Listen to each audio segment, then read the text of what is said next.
మా ఆయన ఇలా చేస్తాడని నేను కల్లో కూడా ఊహించలేదండి. ఏంటో తెలుసుకోవాలనుకుంటున్నారా?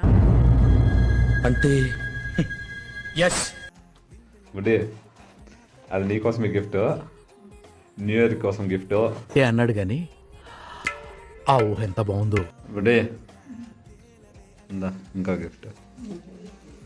ఓపెన్ చేయి.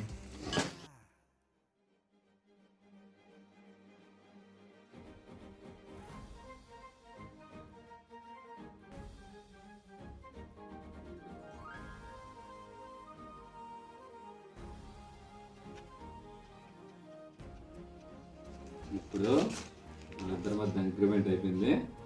ఏమేమి ఉండాలో చూడు, దీంట్లో ఫాలో అవ్వాలి నీట్గా. సైన్ చేసి ఇచ్చినావు, దీన్ని కాదని ఏమైనా చేయనావు అనుకో, ఇది చూపించి నేను నీ మీద కోర్టు కేసు వేస్తా. ఇప్పుడే చెప్తాను.